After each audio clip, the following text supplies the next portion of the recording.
A lot of this isn't going to make sense to you, and I'm sorry about that. I'm just going to start at the beginning, with the house.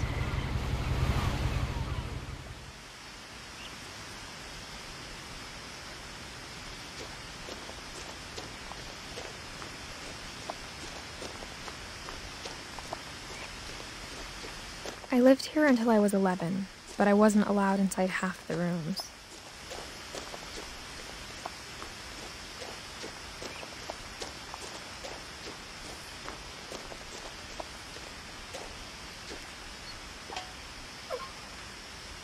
Inside the mailbox were bills from 7 years ago, marked urgent, open immediately.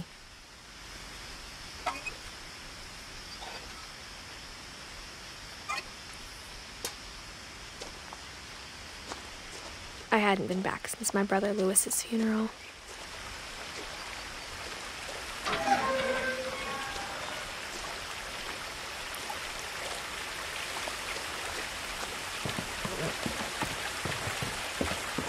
In her will, my mother left me a key, but didn't tell me what it unlocked.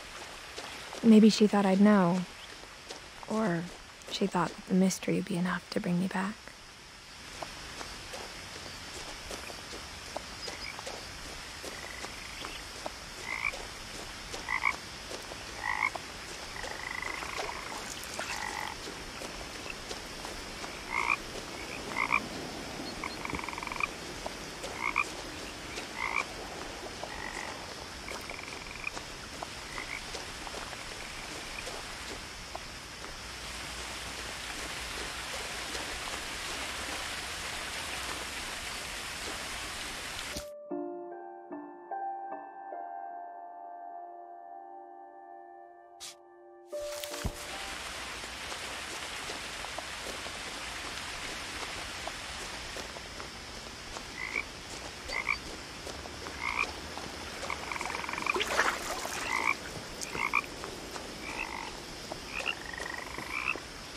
The truth is, even after I inherited the house, I never thought I'd come back to it. But now I had questions about my family that only the house knew the answers to.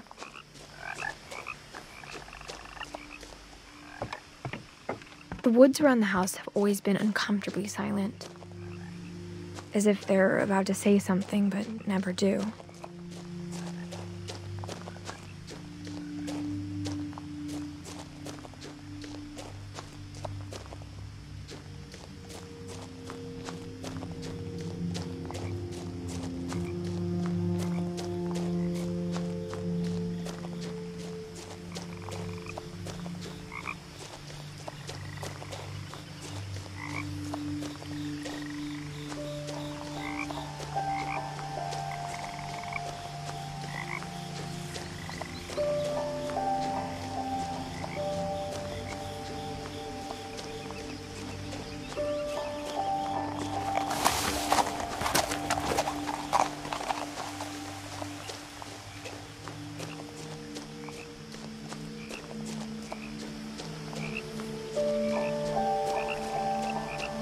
No one had driven this way in a long time, but I saw a few hoof prints.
The house was exactly like I remembered it, the way I'd been dreaming about it.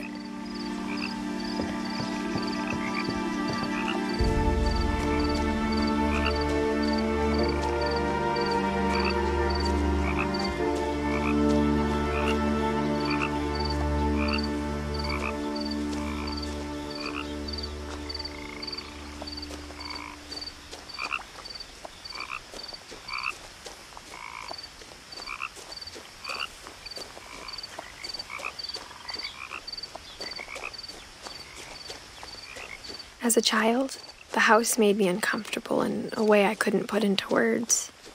Now, as a 17-year-old, I knew exactly what those words were. I was afraid of the house.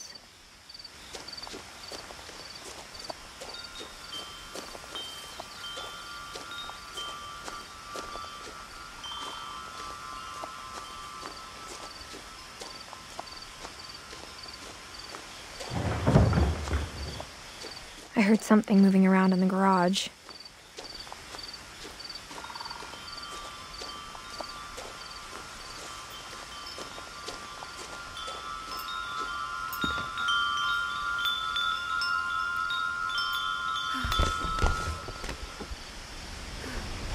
Crawling through the doggy door used to be a lot easier when I was 11.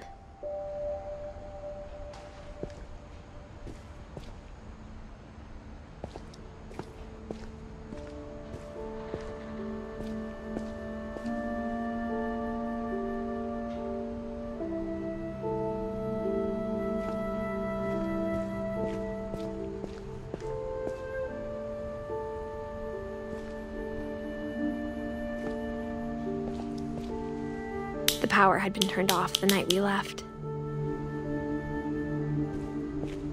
For the first time in years,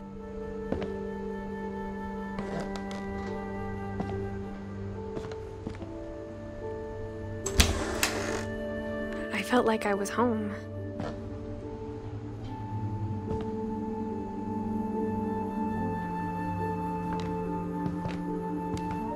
But instead of a family, there were just memories of one.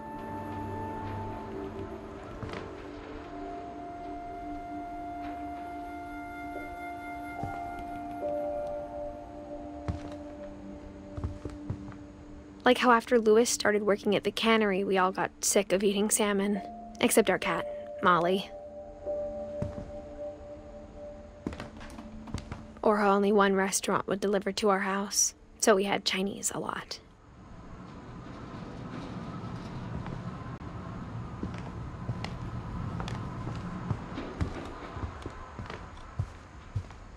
The table was still a wreck from the night we left.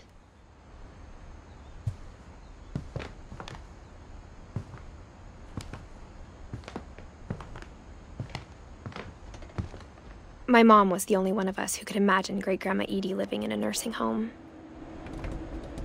It was like a bomb had gone off, killing everyone but sparing the furniture.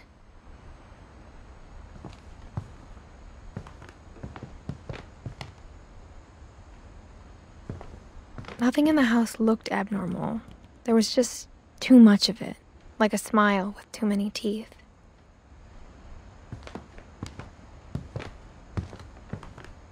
Even the fireplace had a story.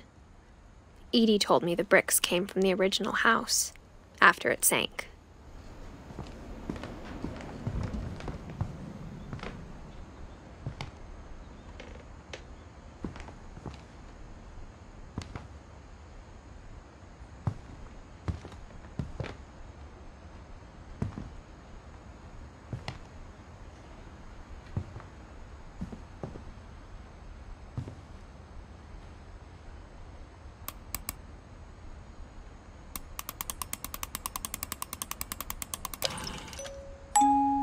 Great-Grandpa Sven built a music box for Barbara, along with the rest of the house.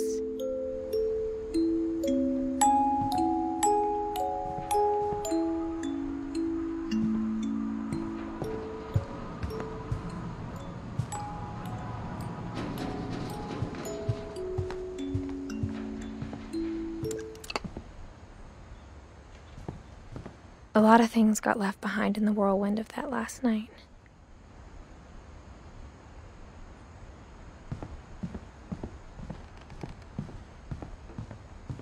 Mom always told me to stay out of the basement, so I wasn't too surprised when the key didn't fit.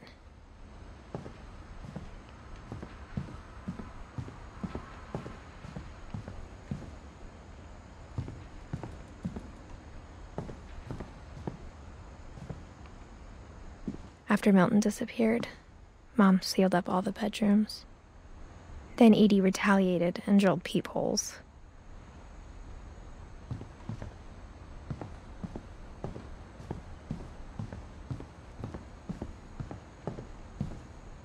Edie's father, Odin, built the original house.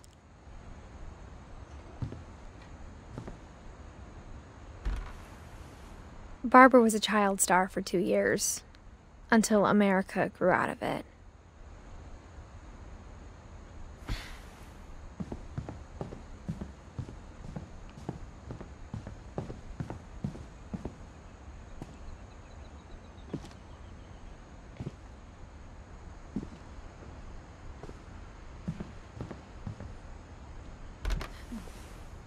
Edie told me once that every Finch who ever lived is buried somewhere in the library.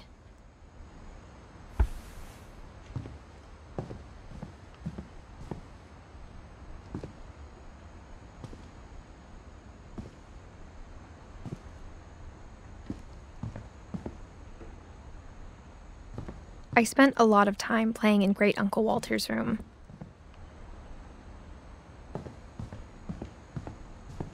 Lewis told me there were secret passages, but I never believed him.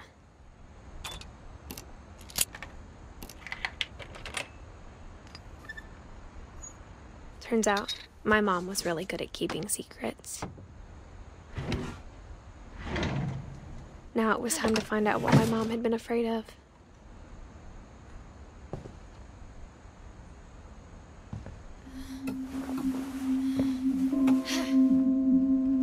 From the paintings on the wall, it was clear my brother Milton had been here before me.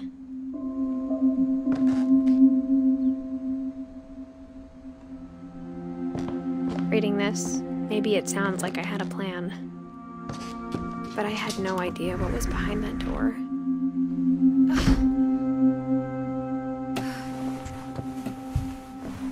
Just like I had no idea where all this was gonna lead.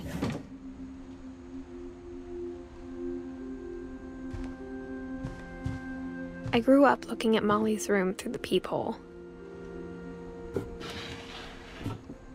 Molly's gerbil had a tiny bedroom with its own even tinier gerbil cage.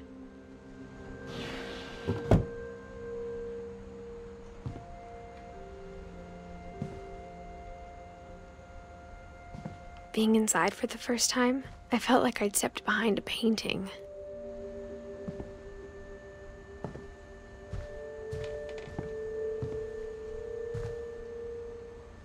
I got the sense Edie had spent a lot of time here, before my mom sealed the doors. December 13th, 1947. Dear Diary, I'll be gone soon, but I wanted to tell somebody about what's gonna happen. It started when Mom sent me to bed without dinner.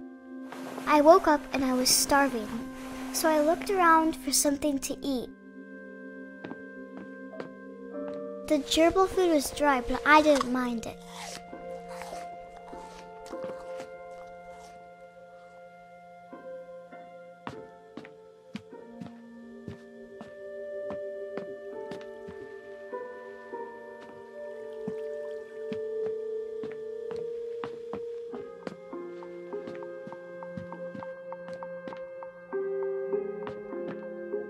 My Halloween candy was all gone. Mom, can I come out now? Sweetheart, it's late. Go to sleep.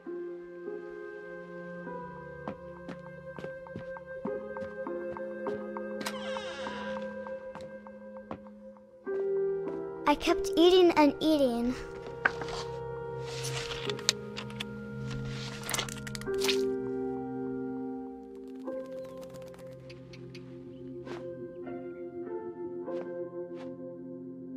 I ate a lot of things that night.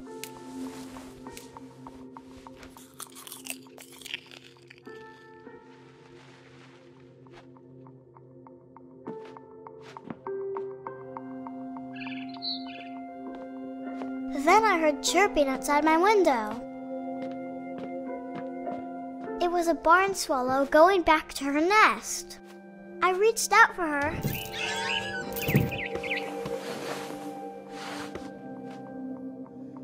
And suddenly, I was a cat.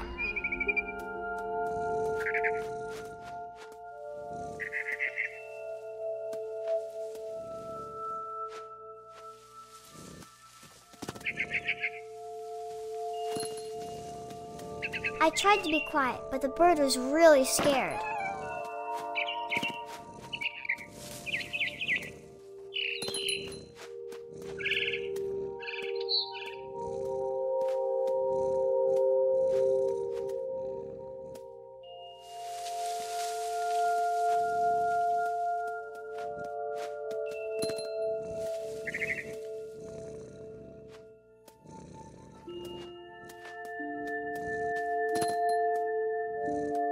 Mom and Dad didn't even look at me.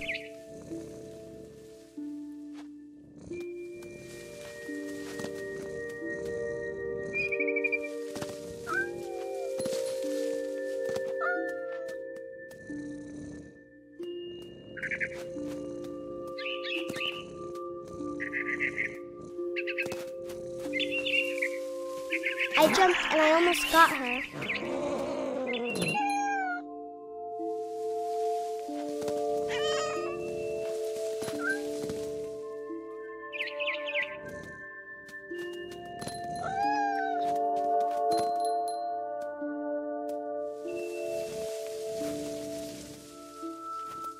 I could tell she was getting really tired.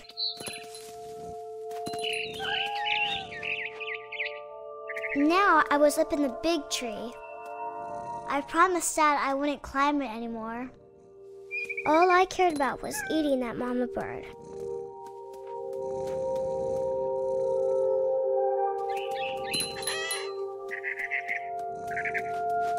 I gobbled her up. And suddenly, I was an owl. First, all I heard was the wind. Then I heard little teeth nibbling in the grass.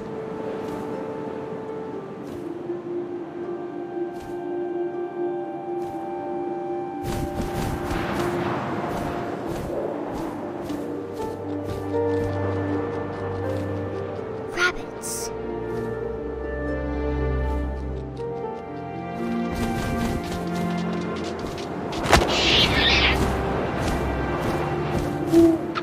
I imagined his face looking up and seeing mine through my talons. I swallowed him up, and I didn't chew one bit. Then I flew off to find something bigger.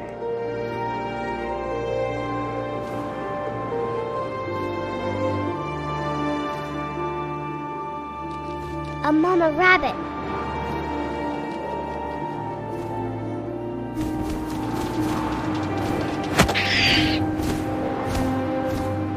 She was almost too big to carry.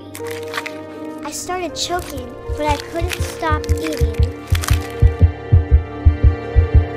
And suddenly, I was a shark.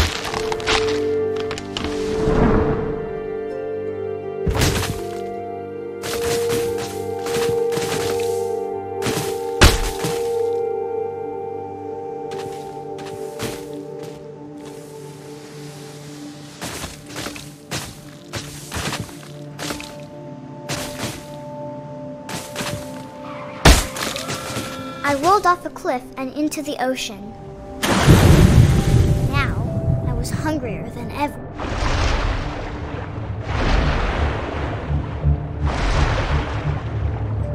I wanted fat, juicy seeds.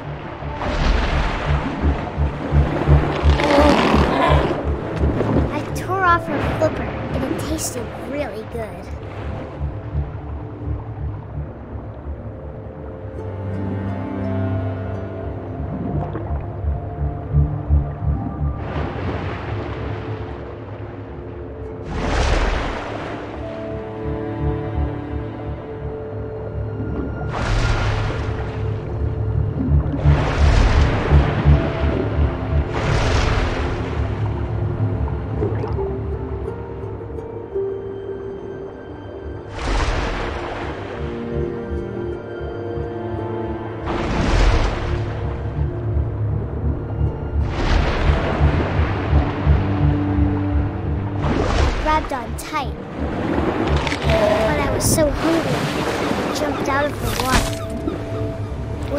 opened my eyes, everything had changed.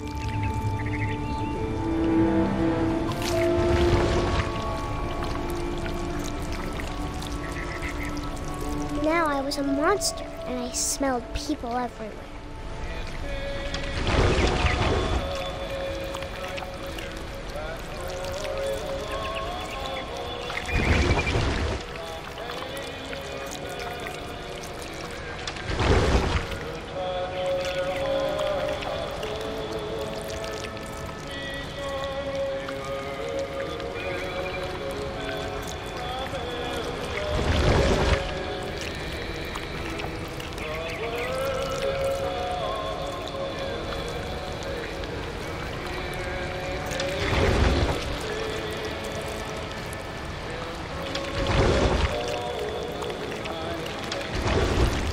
I was big, but I moved real quiet.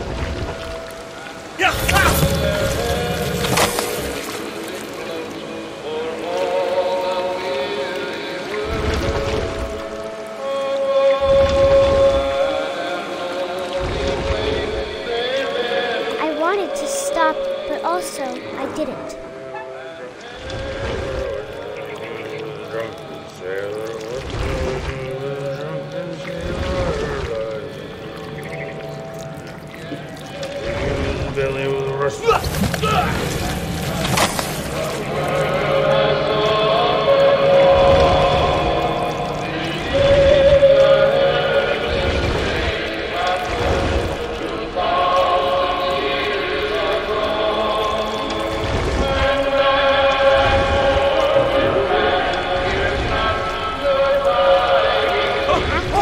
Passenger, I was still hungry. And across the water, I smelled something new. Something I had to have, so I swam towards it.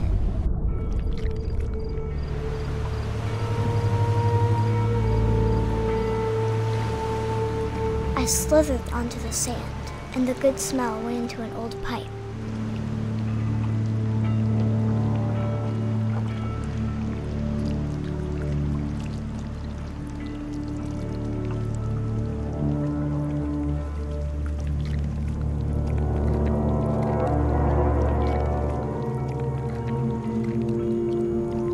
I got closer and closer.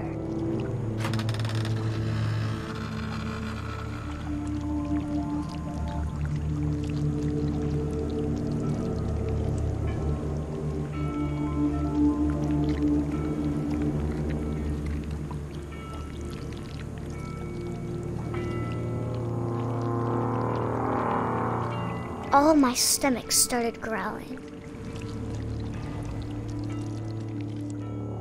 And suddenly, I was me again. I held my breath for a long time, but I couldn't hear anything. I think it's waiting for me to fall asleep. But it's not going to wait much longer. It needs to feed, and we both know I will be delicious.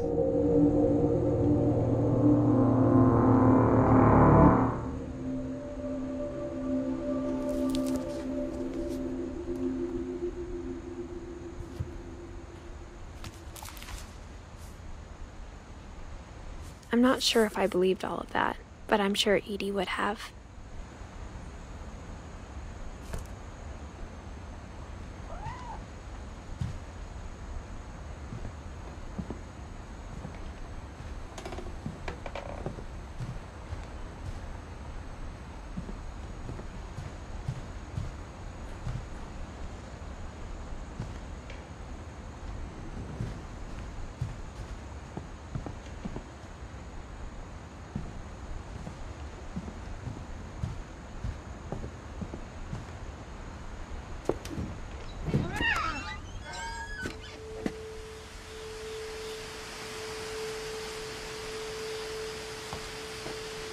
This will be obvious later, but my mom never told me any of these stories. Edie would have, but Mom didn't like bringing up the past. Though, when we adopted a stray kitten, she was the one who named it Molly.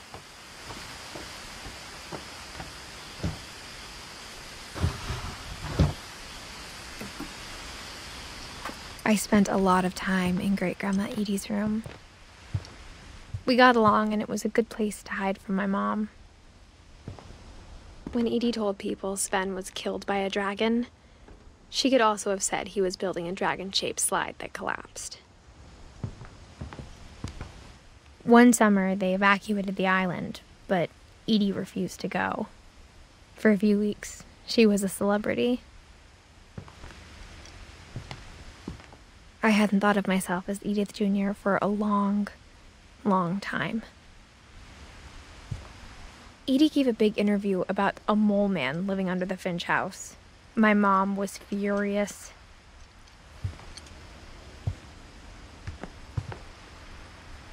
Louis died a week before we left, but Edie had already started to memorialize him.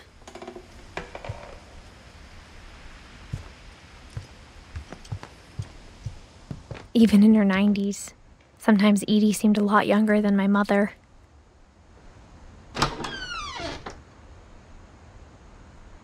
The only trace Grandpa Sam's first wife, Kay, left on the house was the pink bathroom.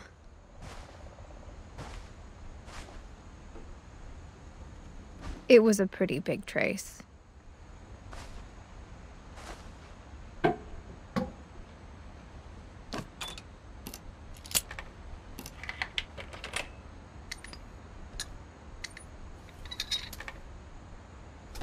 There's a secret in this bathroom. It's in the last place you would look. It isn't in the cupboard.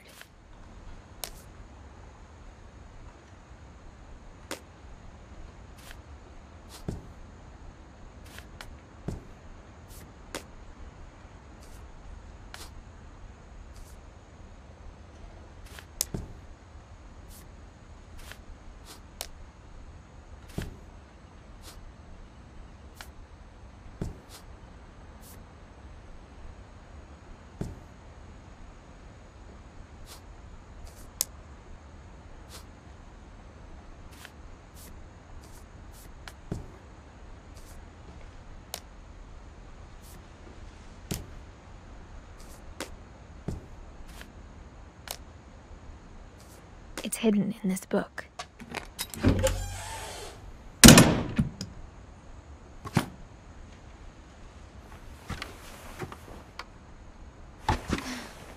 Sven gave Sam an old camera he'd refurbished. He never put it down.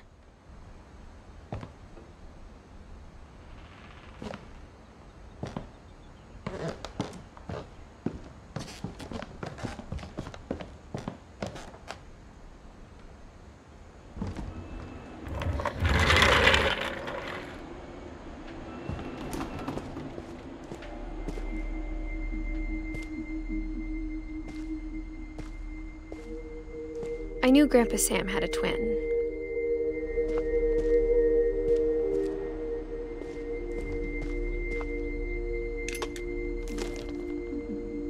And that he never talked about him. I guess my grandpa didn't like history any more than my mom did.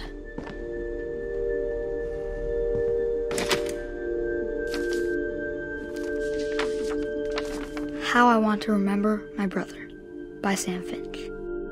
The thing I remember is that when he made up his mind, that was it.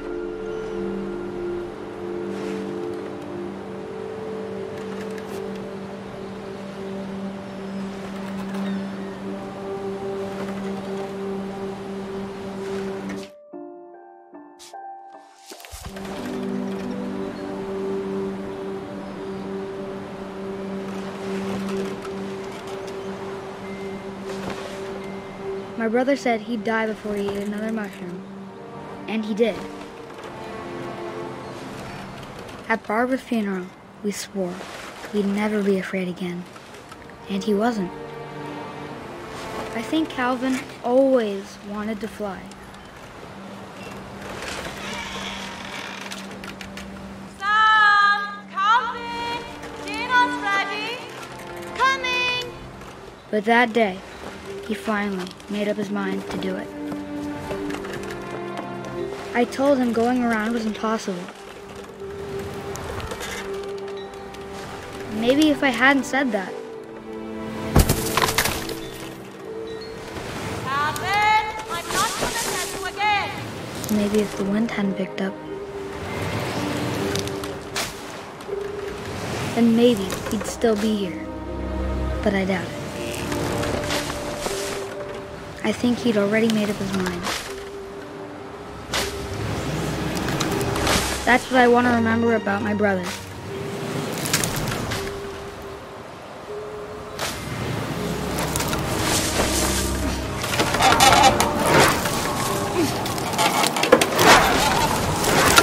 The day he made up his mind to fly. And he did.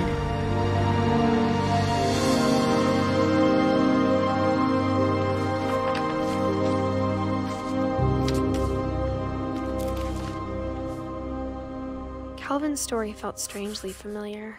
When I was younger, I remember trying to do the exact same thing. After the funeral, Edie roped off Calvin's half of the room.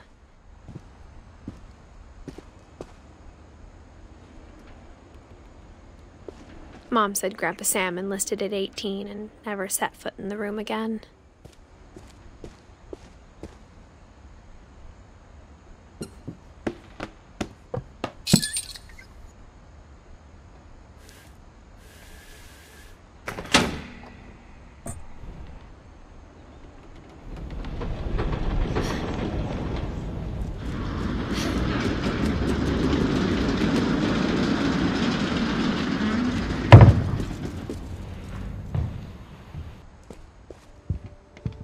The passages were a pretty tight fit. They'd obviously been built for smaller hands and bellies.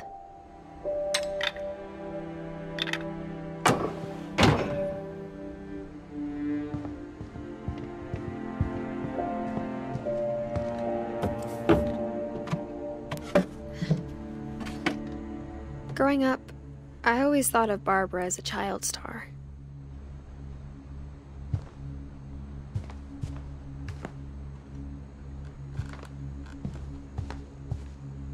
I never thought about how hard it must have been for her afterwards.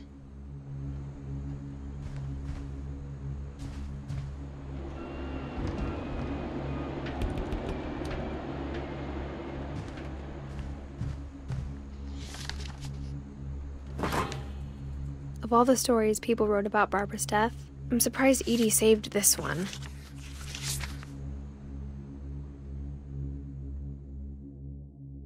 Old Jack here with another ghastly tale inspired by America's most unfortunate family. I'm calling it The Surprise Ending of Barbara Finch.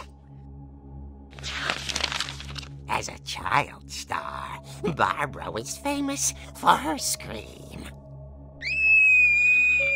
Now at 16, she was all washed up. A has-been.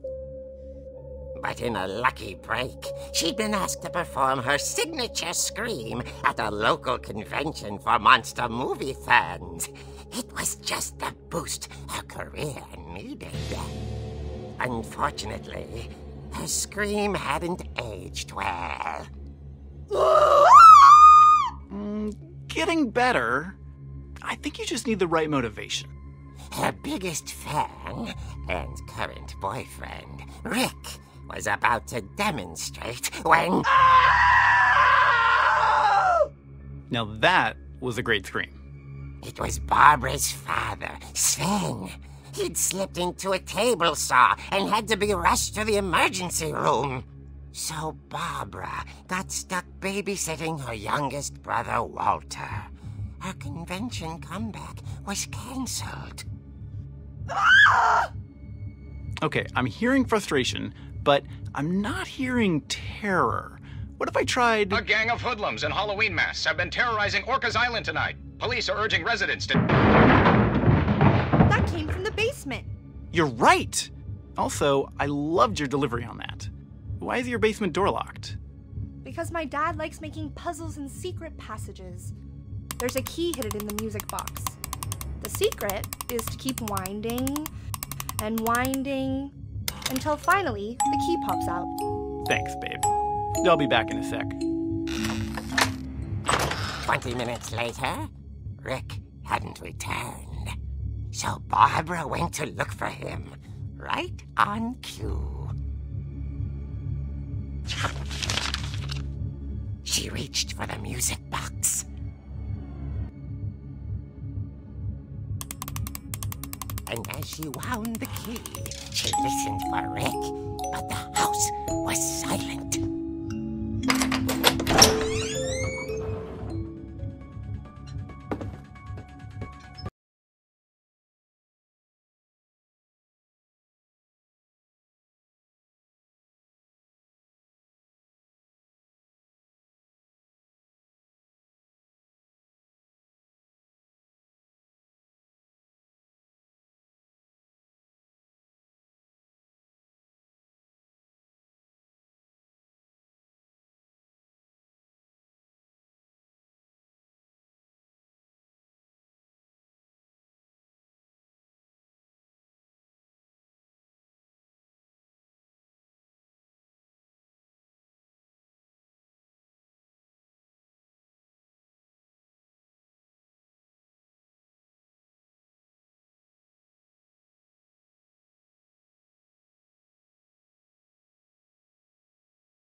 Rick? Barb, relax. I was just trying to scare you to help you find your scream. Well, I'm not scared, Rick. I'm furious. Then act furious. All I'm getting from you now is that you're hurt and confused and you're... She threw him out, but she kept a little something to remember him by. Barb, have you seen my other crutch? And she was still holding it when she fell asleep watching the late picture show. Hours later... Barbara! Walter, what's going on up there? Ah! Okay, I'm coming up, but if this is a trick, you're dead, Walter.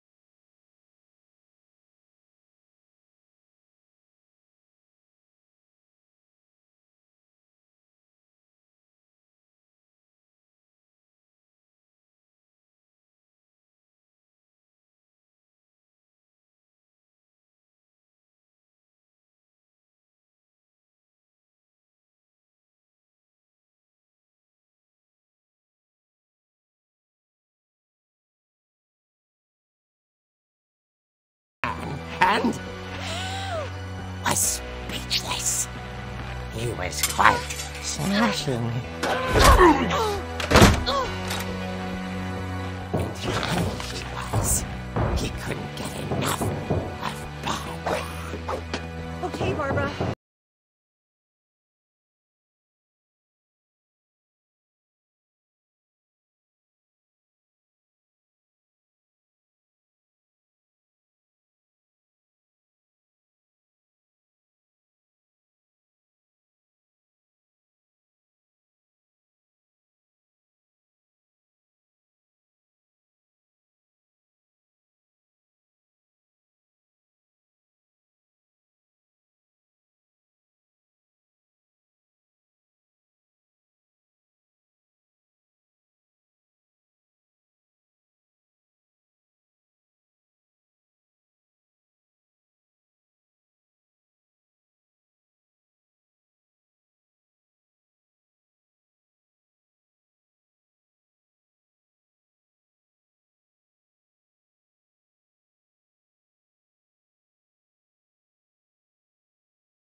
was coming from inside the house.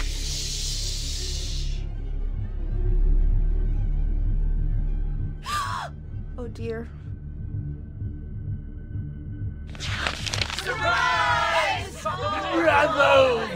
You were wonderful. The monsters had come to surprise her.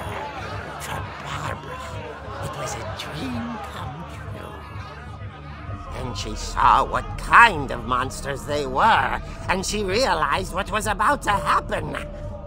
She was going to be famous. And with her final breath, Barbara Finch gave the performance of her life.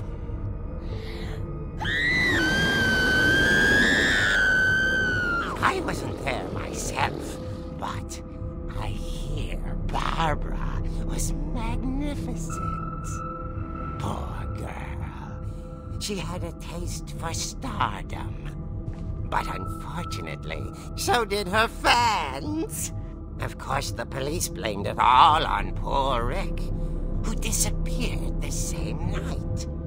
And little Walter, hiding under his bed the whole time. He took it all pretty hard, but that's another story.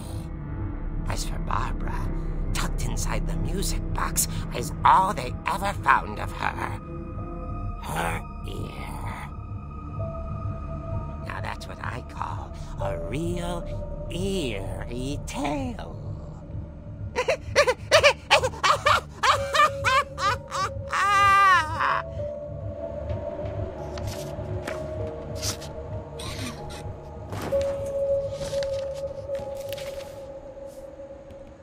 Edie told me all Barbara wanted was to be remembered, as absurd as that comic was. Maybe what Edie saw was a happy ending.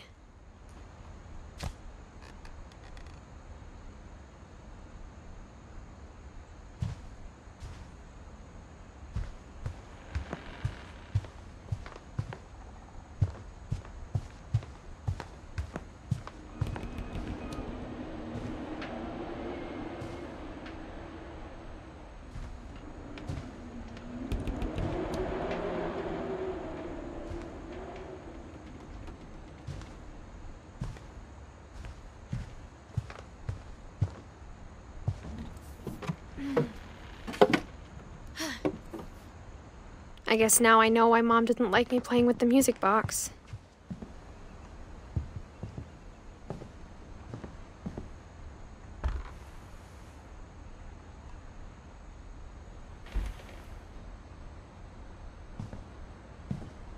Whenever people ask me about my family, the first thing they always want to know about is Barbara.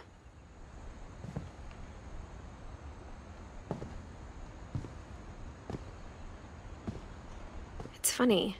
All those times I played with the music box and never found the basement key.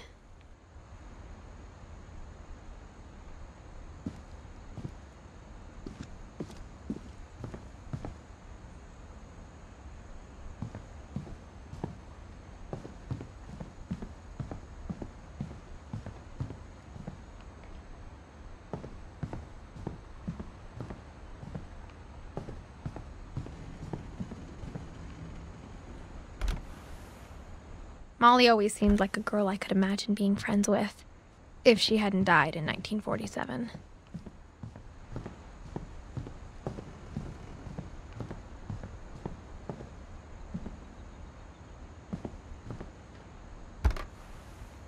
As a kid, I just assumed every house had peepholes and sealed rooms you weren't allowed inside of.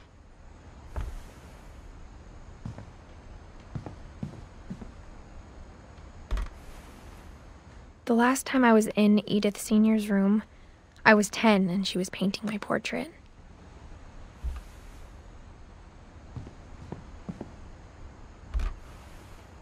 My Grandpa Sam spent 7 years sharing a room with his dead brother, Calvin. I wonder if that comic was right about there being a key inside the music box near the basement.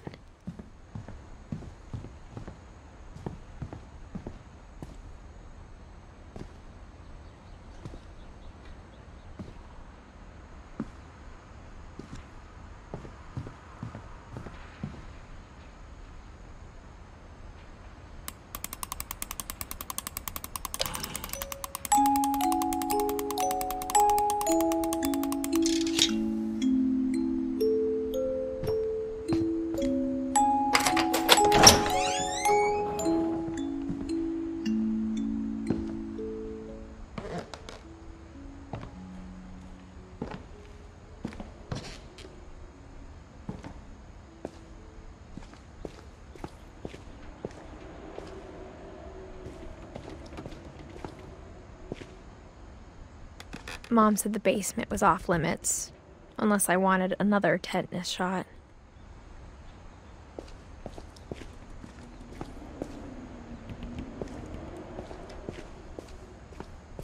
I saw Edie sneak down to the basement once, carrying packages.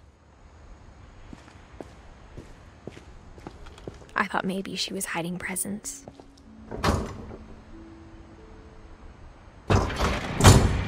It turned out she was hiding a lot more than that.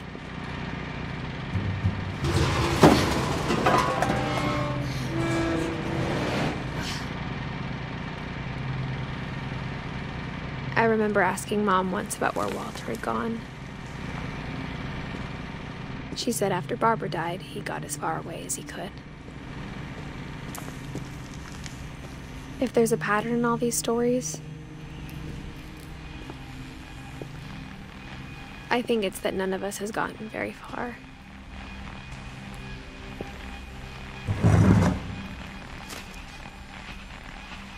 Goodbye, everyone. I can't believe I've been down here for 30 years. On that first day, after the shaking started, I didn't think I'd survive a week.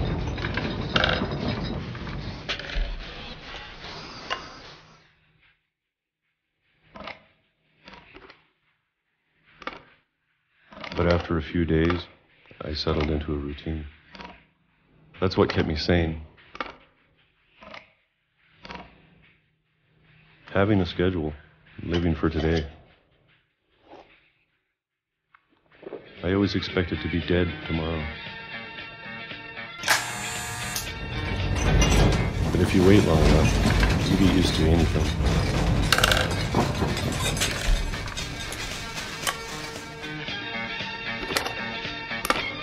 Even a monster on the other side of the door starts to feel normal. Almost friendly.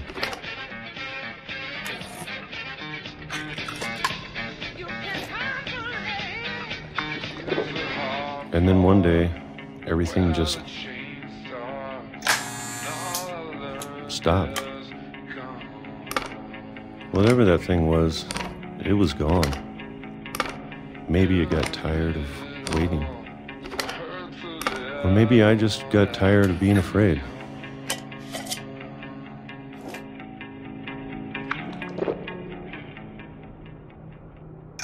It's been a week now, the longest in 30 years. I'm done waiting. I have to leave while I still can.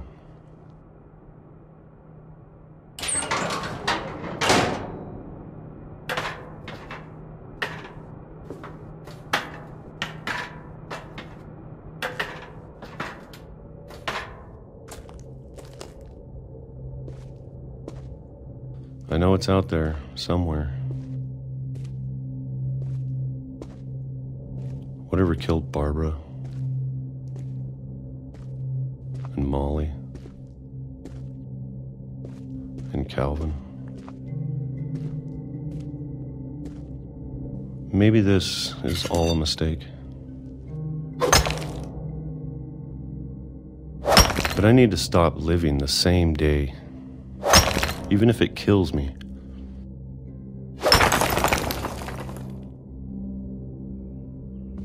Whatever's out there, I want you to know I'm ready for it.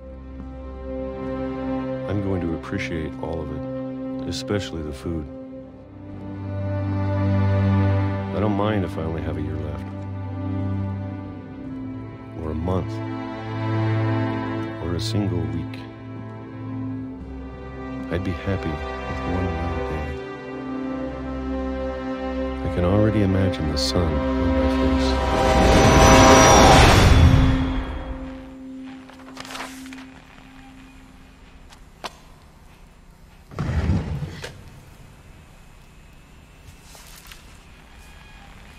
Walter died when I was 6. I can't believe my mom never told me he was down here. I'm sure my mom was trying to protect me.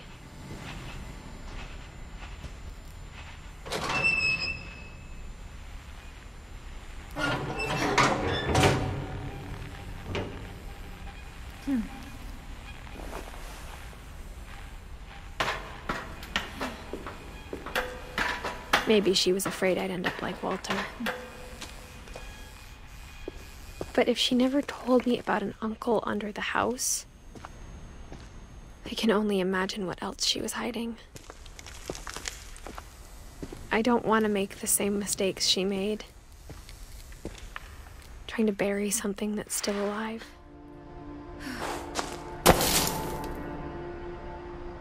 Now that there's only one of us left, or maybe two,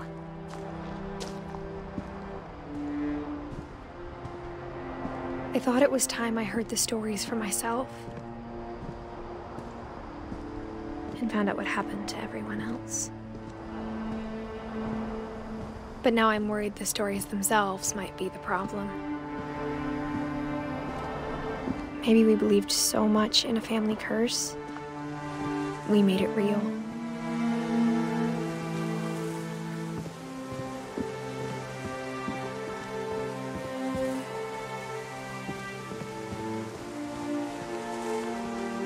I don't know if I should even be writing this.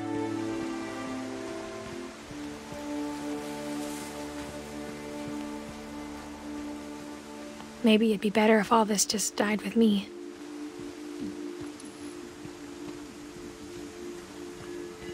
But I thought you should know about your family.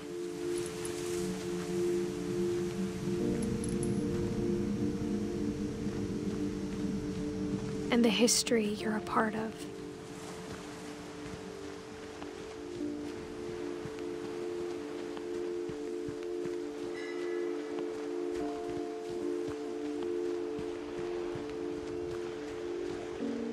Though to be honest, I feel as lost as you probably do right now. I think the people in these stories believed them, for what that's worth.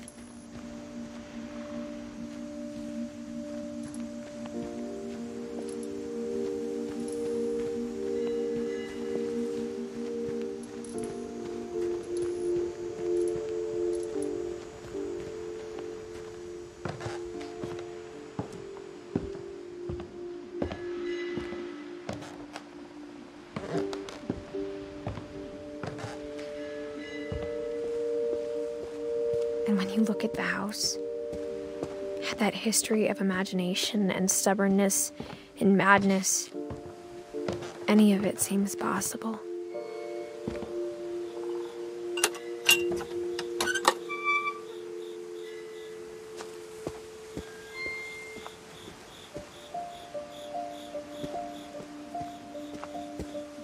I think we've been surrounded by death for so long, we've just gotten used to it. What kind of family finishes building a cemetery before starting the house?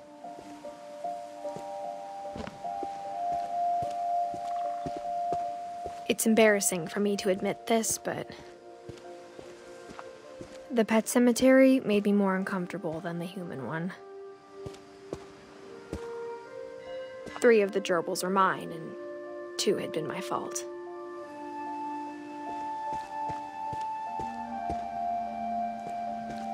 Sven built the house, but it was Edie who designed the cemetery.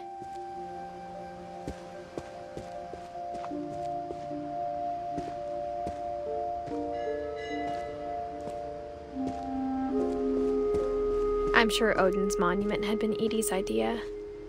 My mom was always trying to move on, but for Edie, the past never went away.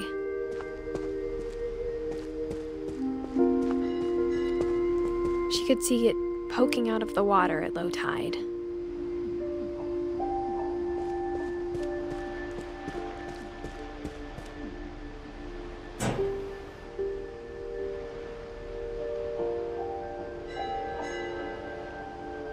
Edie said she dreamed about the old house every night.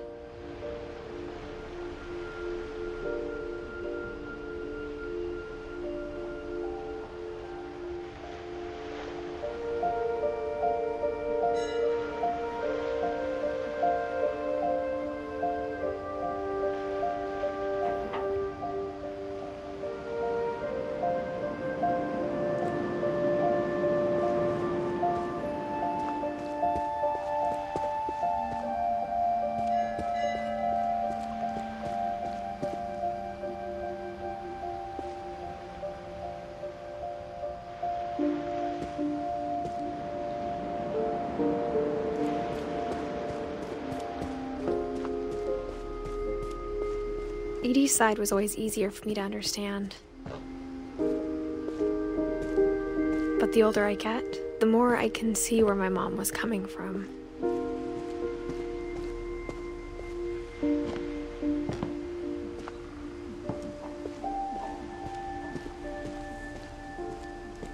There's so many things I wish I could ask my mom now. Part of me thinks this is what she wanted all along. For me to come back someday and find everything out for myself.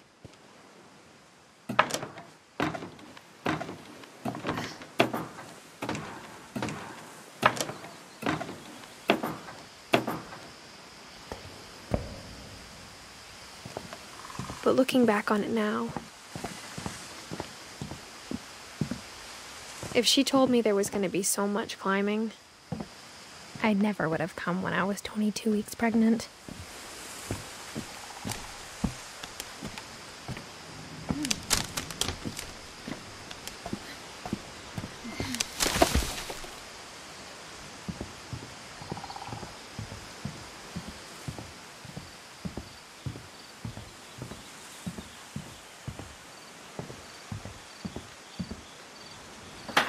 I never met Grandpa Sam, but I think he and my mom had a lot in common.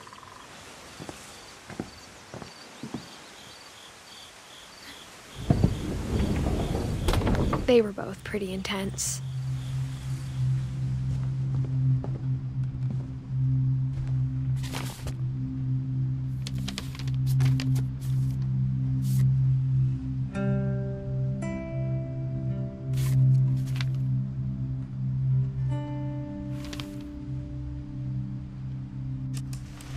Dawn, I promise, you'll never forget this weekend. Yes, sir. These memories are gonna last a lifetime. Am I gonna have to shoot anything? It's a hunting trip, Dawn. Shooting is strongly encouraged. Shouldn't we be leaving? Just want to get a shot of you, Dawn, then we can take off. What? Perfect. It's gonna rain the whole weekend, isn't it? Please just take the damn picture. Hey, language. Did you want to get a picture of me or what?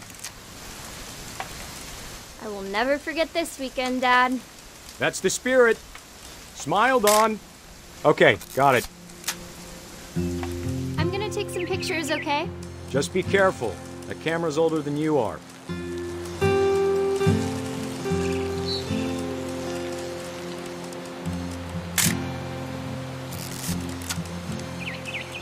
You're right, Dad. It's starting to clear up.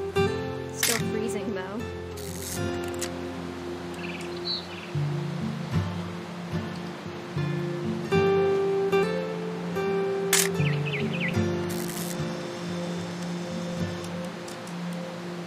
Definitely should not have drunk all that coffee.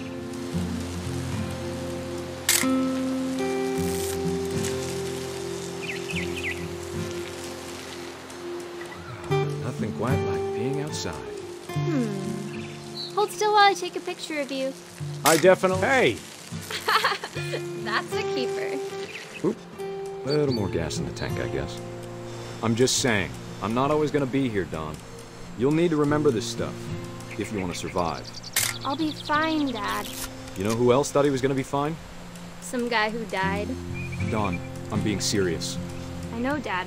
You're always serious. Doesn't being out here make you want to chill out? Well, to tell you the truth, I haven't been out here in 20 years.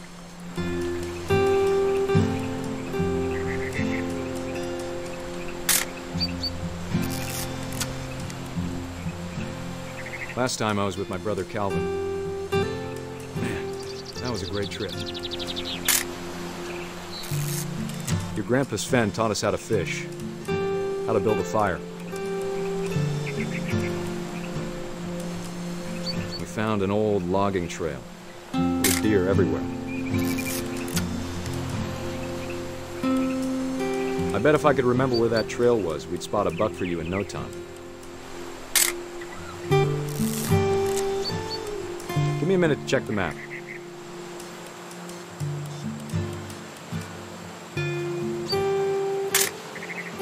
Dawn, don't you think you could find something more interesting to photograph? Let's see.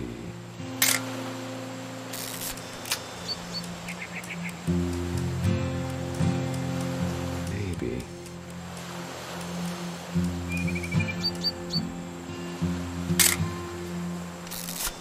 What was it?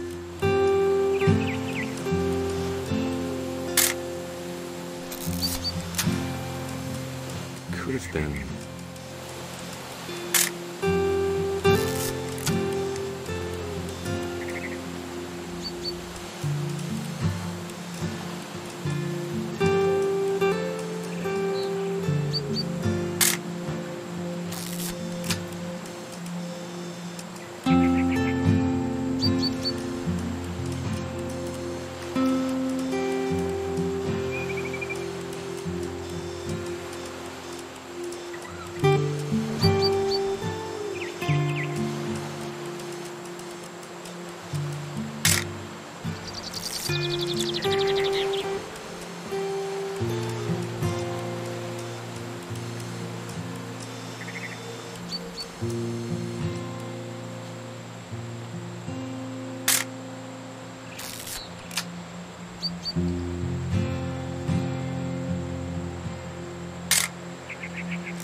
You don't need to waste any more film on me, kiddo.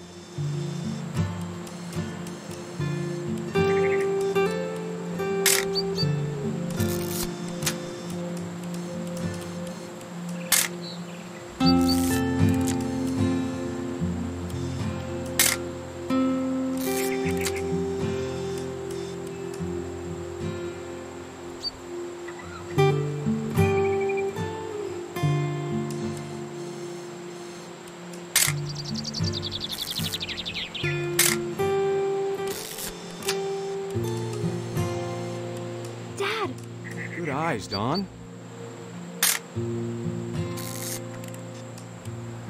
Before you take the shot, let me get a picture of you.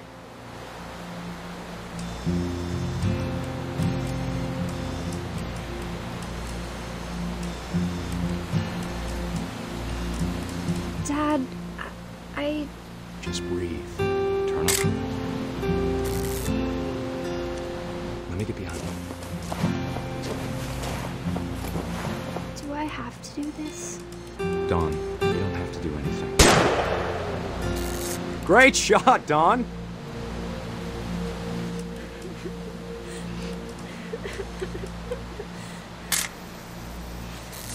I'm proud of you, Dawn.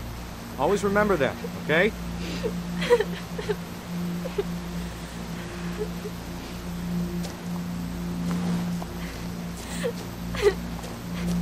Sorry, Dawn, just gotta reset the timer.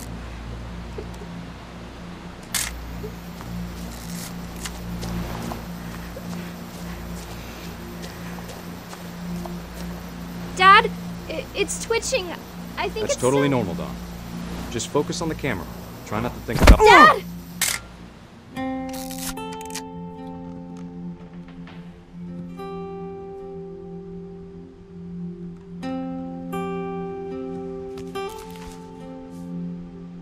Of all these stories, that's the one I wish most that my mom had told me.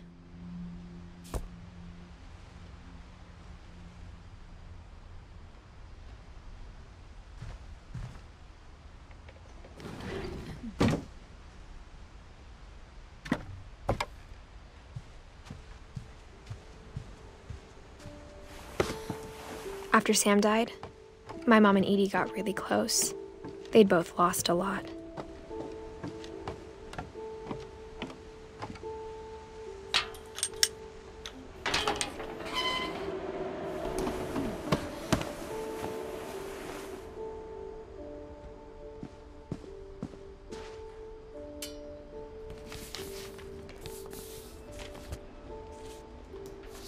Dear Kay, do you remember the way Gregory used to laugh when he thought he was alone?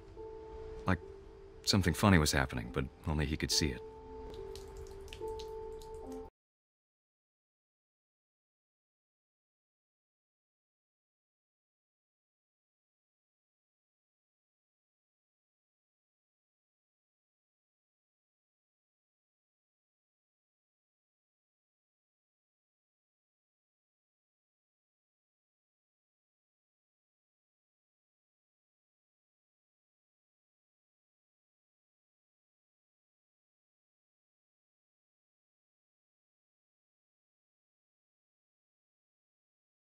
Time to... Hold on, sweetie. Hello? Sam,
Maybe if I hadn't called that night. damn it. Hold on, I don't want Gregory to hear this.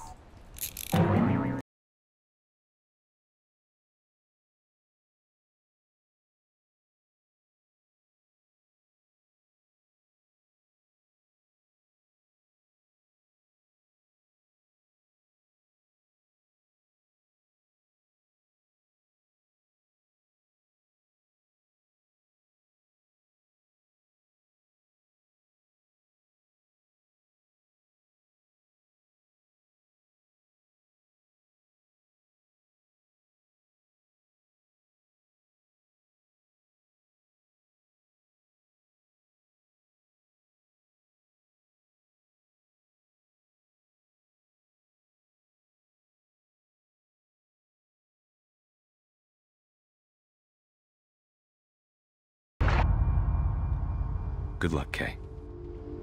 Love, Sam.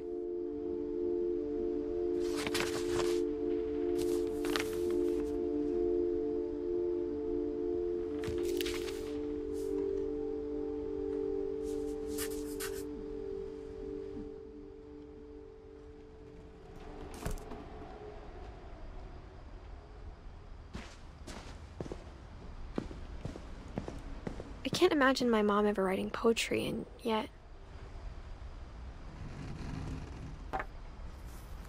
A poem for Gus, who always said the wedding was a bad idea.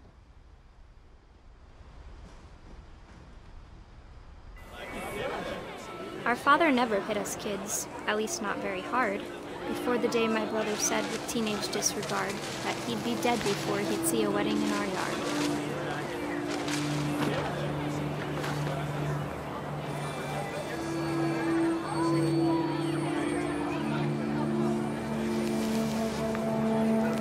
Father made him come, of course, but Gus stood far apart, just flew his kite and bottled up the storm inside his heart.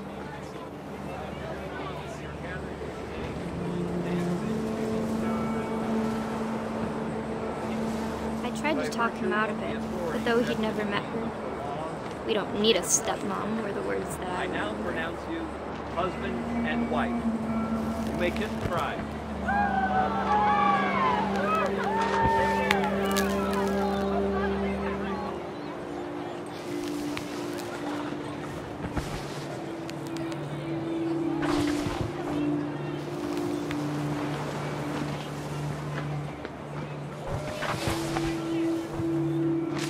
time for photos came, Dad ordered him to come here. But Gus declined, and as a sign held up his middle finger.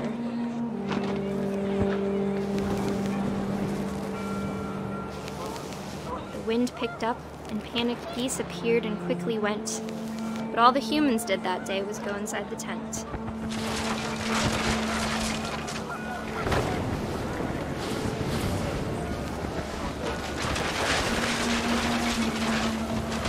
The rain came down in buckets then, but no one seemed afraid that nature might destroy the tent our dad had crudely made. The thunder sounded much too close and full of angry power. But all my father said to this was, "Make the music louder."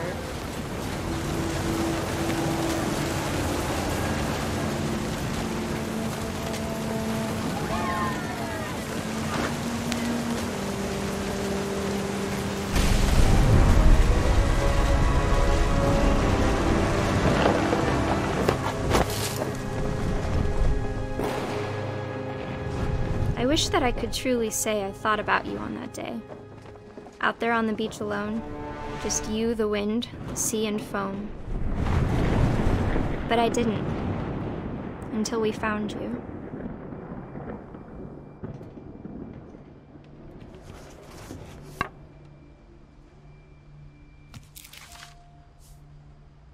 She never talked about him, but Mom told me once if I was a boy, they were going to name me Gus.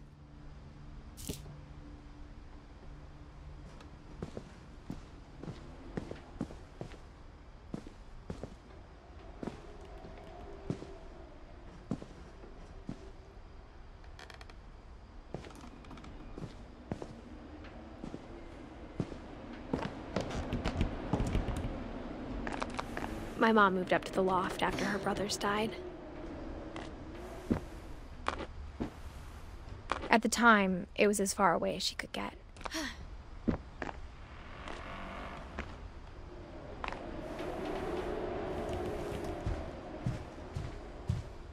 She spent a summer building houses in Calcutta, where she met my dad, Sanjay.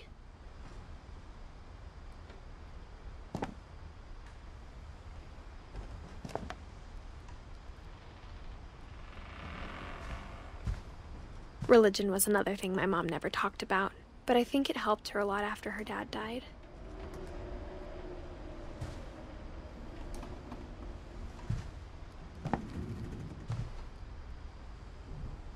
My mom moved to India a week after graduation and got a job teaching English.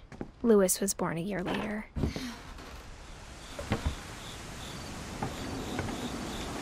When my dad died, I don't think Mom knew where else to go. I'm sure Edie was happy to have her back.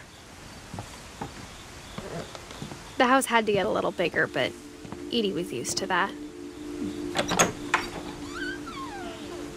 And for a while, things were good, almost normal. But it didn't last.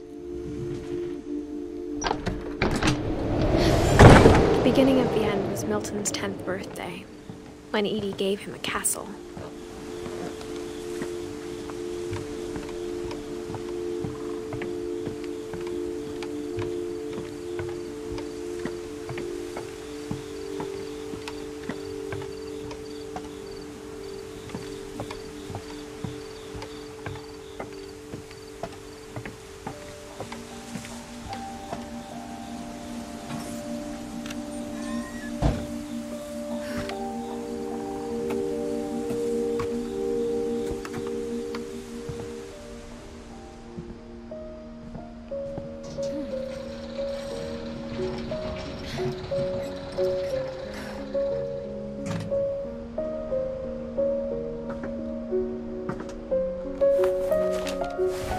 Milton Finch in The Magic Paintbrush.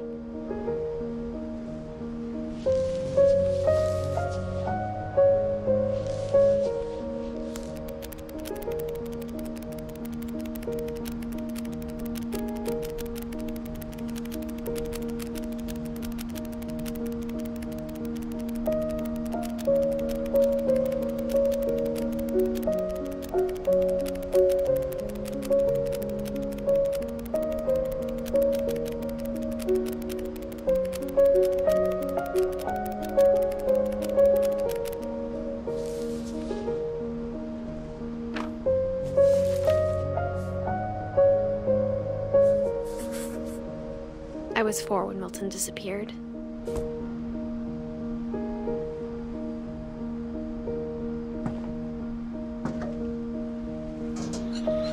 Mom spent months searching for my brother. Then she sealed the doors.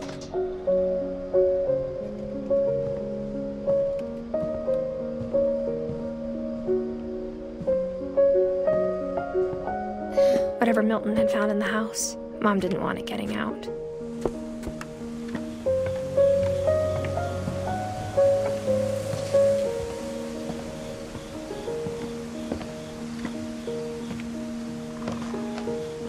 Mom definitely blamed Edie, but I think Louis blamed himself.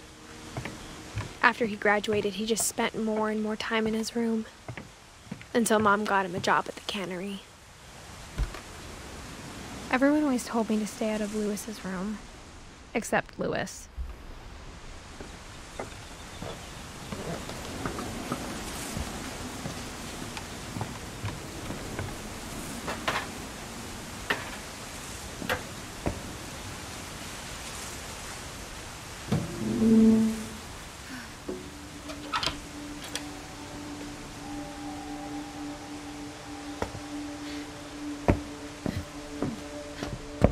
Louis's room smelled very, very familiar.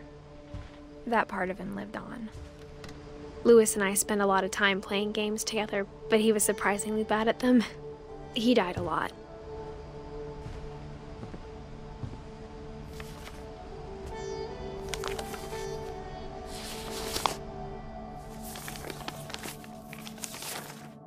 Dear Mrs. Finch, as Louis's psychiatrist, I can understand your desire for an explanation. As I see it, the trouble began in January, shortly after we convinced your son to seek treatment for substance abuse. Newly sober, I believe Louis first noticed the monotony of his daily life.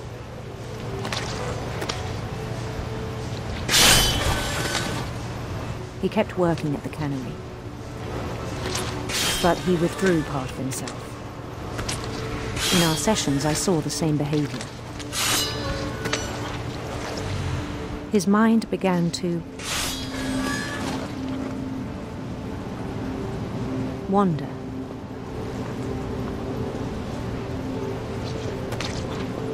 I asked him to describe it. He said he started small, imagining a labyrinth. He'd feel his way about.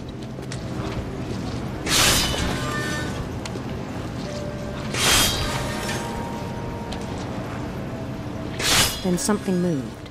Bats. And toads.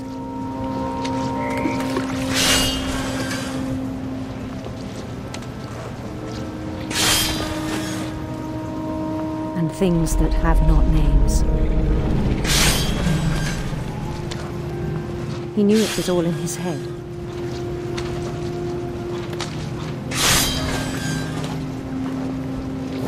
But he took it very seriously. I had hoped he'd find himself.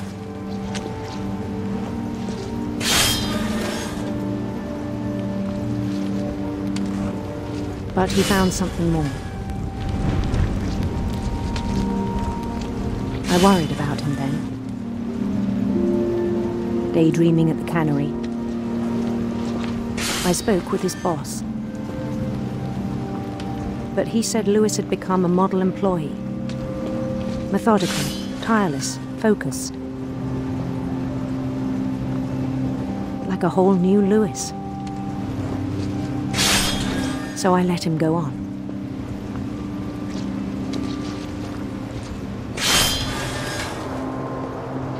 I even encouraged him. It seemed very promising at first. He told me he'd made a new friend.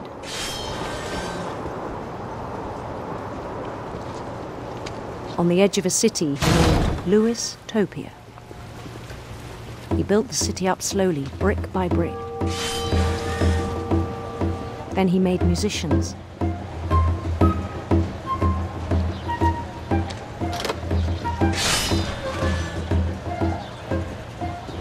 And songs for them to play. talked about starting a band. And he was always humming something. Every day his imagination grew stronger. He no longer spoke at the cannery,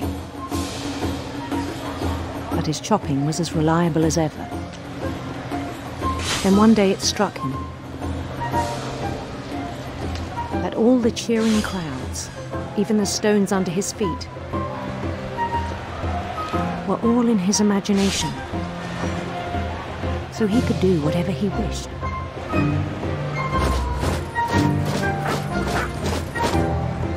He held an election for mayor, and he won. They begged him to stay, but his mind was already wandering.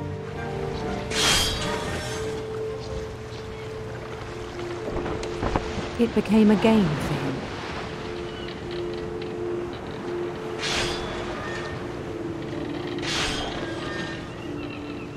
He'd conquer a city, then immediately push on.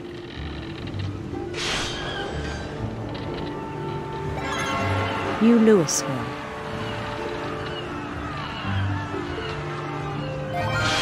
St. Louis. He started drifting away from our reality.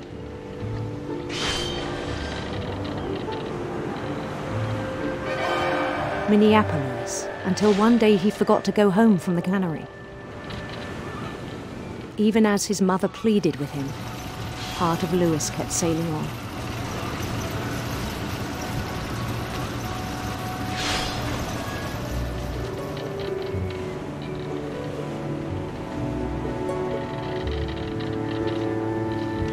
In Louisburg, he heard rumors of a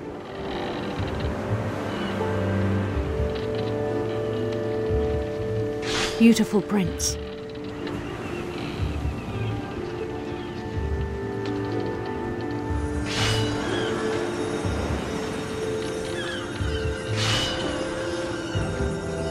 The prince was on his own quest for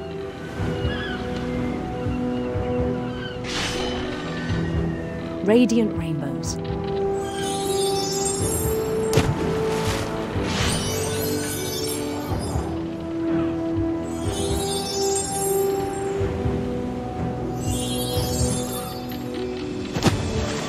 He followed the sound of his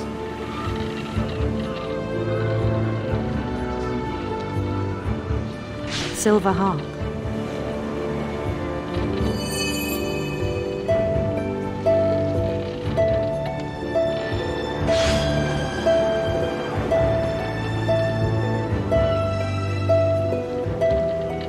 His chase led him to a golden palace east of the sun and west of the moon. Even then, his logic remained sound. He knew the world was all in his imagination.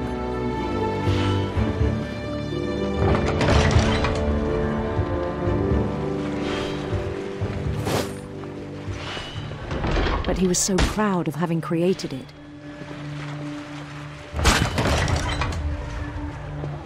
In his own eyes, he'd become something greater than a king.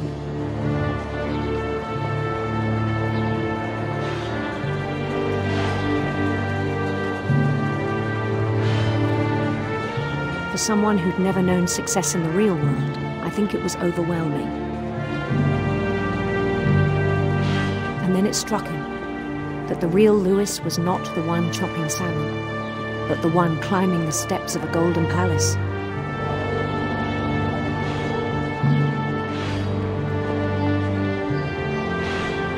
My imagination is as real as my body, he told me. It was hard to argue with him.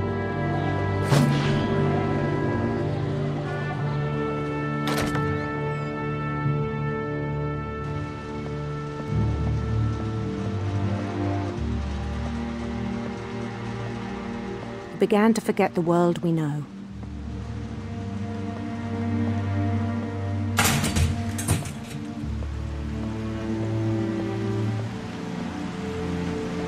I think it pained him to remember Louis. cannery worker.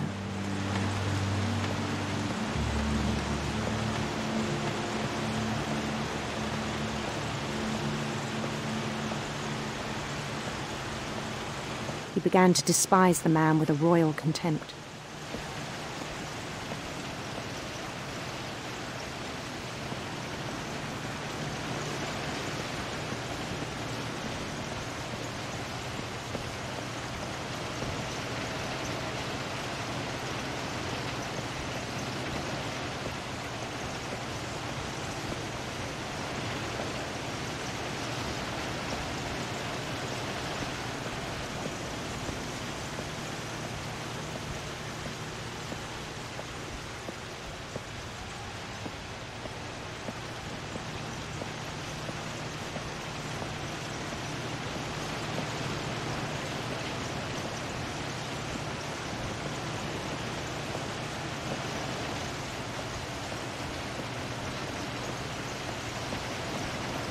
I still thought I could save him.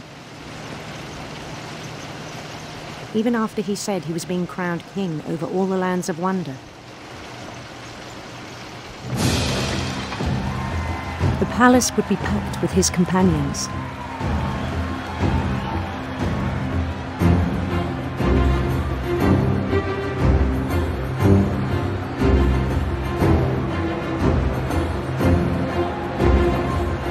Including the wise Calico who'd insisted on inviting him.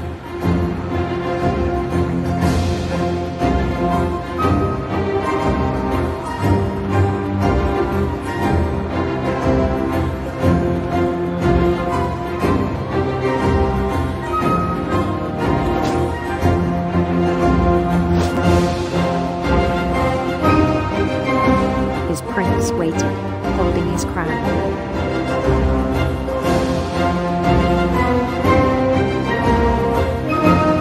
There was only one thing left to do.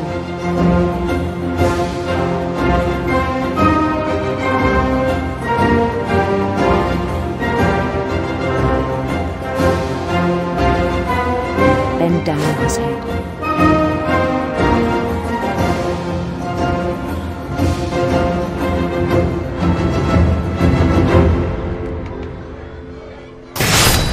And the rest I think you know. Mrs. Finch, your son was a kind man who will be missed by all of us who knew him.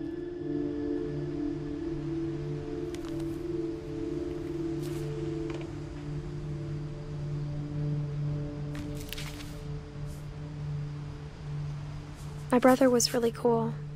I wish you could have met him.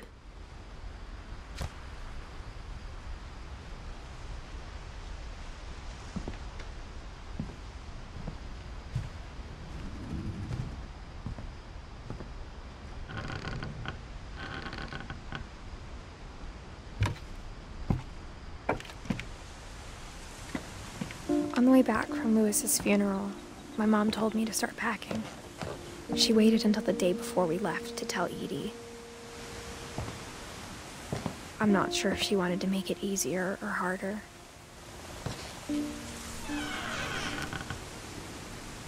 I wish we'd stayed.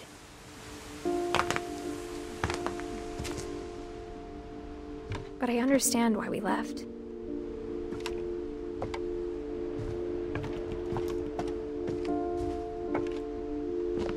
My mom ended up leaving everything behind.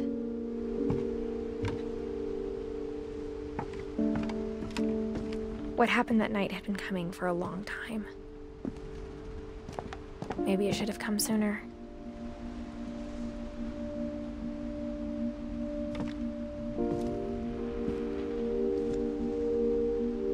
But it had to end one way or another. All that's left now is to tell you about that last night.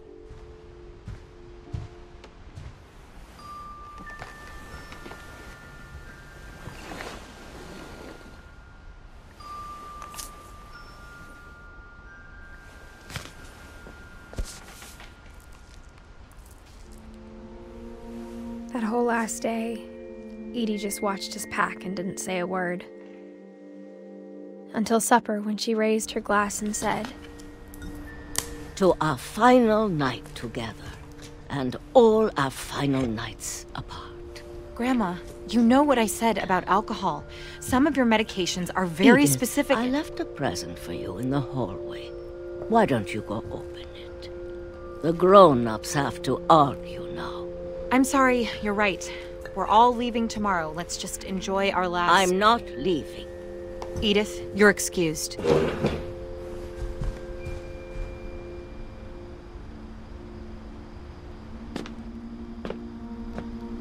The power had been shut off that morning, but Edie always had plenty of candles.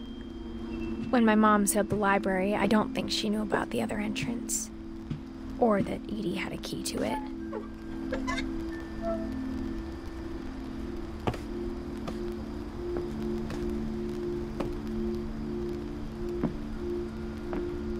That thing you're afraid of isn't going to end when you leave the house. Edith has a right to know these stories. My children are dead because of your stories. I think it's best if Edith and I leave tonight. We'll have the nursing home send a van for you in the morning. Okay? Dear Edith, there's so many stories I wish I could tell you, but there's only time for one. This is about what happened on the night you were born. That night, the tide went way, way out. It was the first and last time I ever saw the old house aground. There'd been an earthquake out in the middle of the ocean. They called it the lowest tide in 1,000 years. God, it smelled awful. You know, I've seen that house every day of my life. But I never thought I'd go back to it.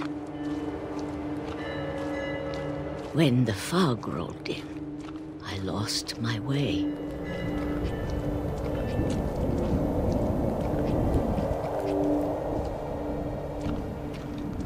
I got turned around.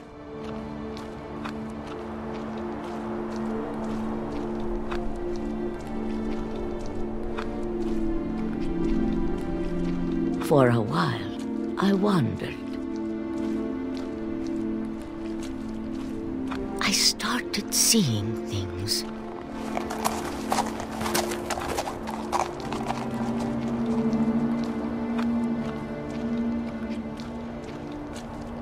Things I'd forgotten had ever existed.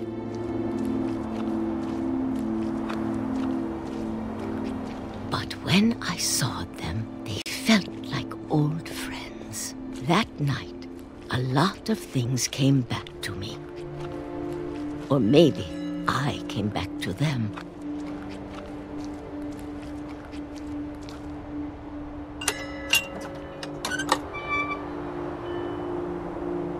Things I can't explain, but that I need you to try and... Edith, what are you doing in here? It's mine. Edith! Mom, you're gonna rip it! Let go! I kicked and screamed, but Mom dragged me to the car. I never saw Great-Grandma Edie again. The next morning, the van came to pick her up, but she was already gone. After that, we moved around a lot.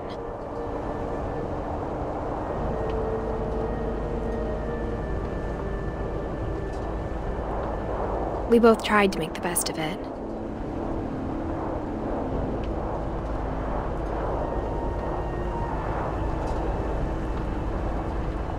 A few years went by.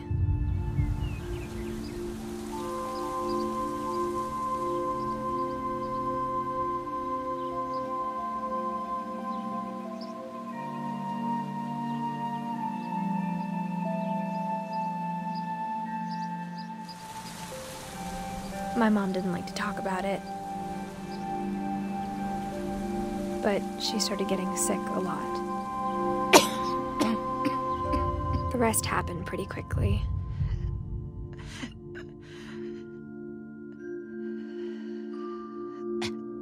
She got better for a while,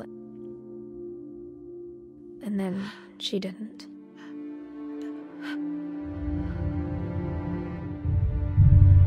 And then I was alone.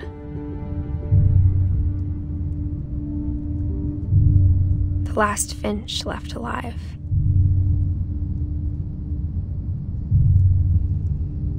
Until I found out about you. I'm still not sure what to tell you about all this. If we lived forever, maybe we'd have time to understand things. But as it is, I think the best we can do is try to open our eyes and appreciate how strange and brief all of this is. This journal was supposed to be for you. But now I hope you'll never see it. I just want to meet you and tell you all these stories myself. But I guess if you're reading this now, things didn't work out that way.